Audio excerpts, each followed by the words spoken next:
So, what's the 5-factor or Big 5 personality system? Yep, there's another personality test out there. I've talked about Myers-Briggs, I've talked about the Enneagram. Now let's talk about a new system. I swear, you could probably do an online test to see what kind of personality test you are. How's that for meta? So, a good and bad thing about the 5-factor model is there are no types. If you take the test, you'll just get a graph like this. So you probably aren't going to find a dating app based on this model anytime soon. I guess you could just post a picture of the graph. This is my type, everybody. On one hand, I actually like this though. With the Big 5, there are no stupid stereotypes. No one is going to stress out about finding what their type is. But on the other hand, making memes is a lot harder. Probably why this system isn't as popular. I do like the gradient approach to personality though. This could be really good for people who struggle with the kind of dichotomies you see in Myers-Briggs. Okay. So you're probably wondering, what are the 5 personality traits that are used in the 5-factor or Big 5 model? And that's a great question. You get a gold star. In this video, I'm going to go over all 5 of the traits in the system. Now, all humans have all 5 of these traits. The question is, how much of that trait do you have? And what's your most active trait?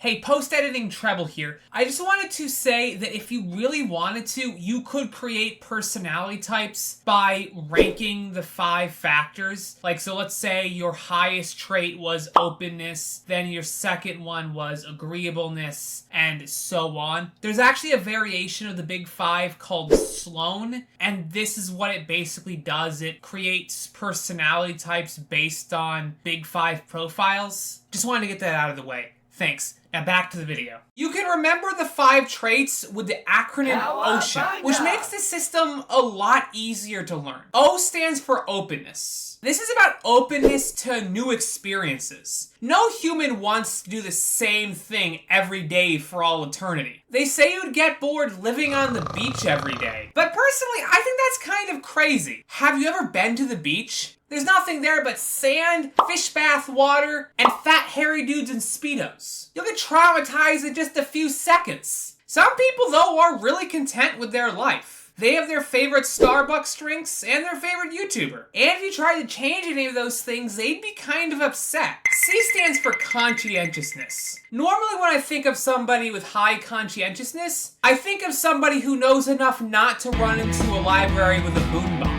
But conscientiousness really applies more to how detail-oriented you are. So why don't they just call it detail-oriented? That's a lot easier to say than conscientiousness. Because then it would be called Odian, and that's a lot less clever. Plus, this is science. The first part of the scientific method is to use the biggest word you can, so people don't know what you're talking about and they just nod and agree so they seem smart. People with high conscientiousness are more likely to plan ahead. They'll reserve all of their hotels, restaurants, and even bathroom breaks. While people with low conscientiousness will just drive without even stopping to get gas. Look, the way they see it, if the Holy Family didn't call ahead to reserve a spot at the local Holiday Inn in Bethlehem, why should they? People with low conscientiousness are just more willing to wing it and not pay attention to all those stupid small detail things. E stands for extroversion. Like it or not, humans are social creatures. And unless you're Tom Hanks and want to live on a deserted island, forming a bromance with a volleyball, you're gonna have to deal with people. Now, how much you enjoy dealing with people, that's the question. If you like being surrounded by people and being the center of attention, and that gives you a whole lot of energy,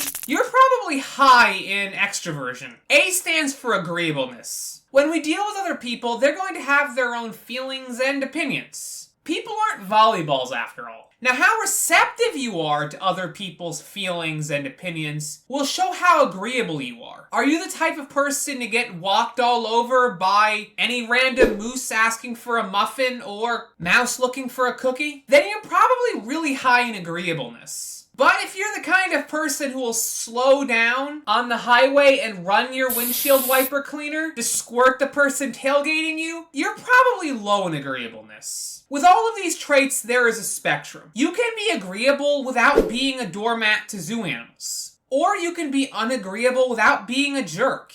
The only real problem is when you take any of these traits to an extreme. None of these traits are good or bad, but anything can become bad if you take it to an extreme. Did you know you could overdose on water? It's true. They call it drowning. It's all about balance. And every person will find their balance spot in different places. N stands for neuroticism. People with higher neuroticism have stronger emotions. They have higher ups and lower downs.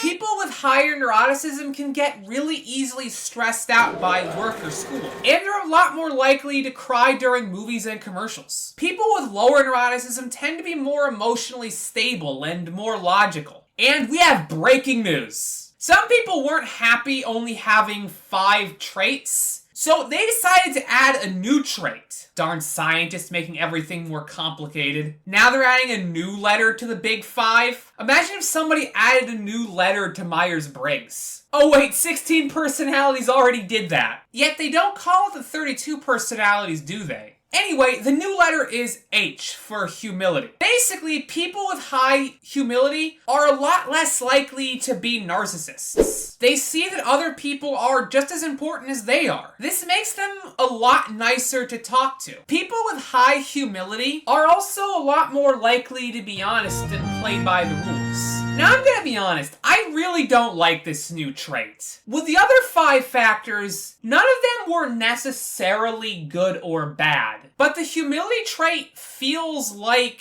it's much more on a good-bad spectrum. But there's an even bigger problem. What does this do to the acronym? What are we gonna call it? Ocean, huh? That doesn't make any sense. So they decided to mix some stuff around and call the new Big 5 system Hexaxo. They're gonna give Dynaco a run for their money. While I do like the 5-factor model, I don't think it's really as fun as systems like the Enneagram, which you can learn all about in the video I made right here. Thanks for watching, special thanks to my patrons, and I'll catch you guys all next time.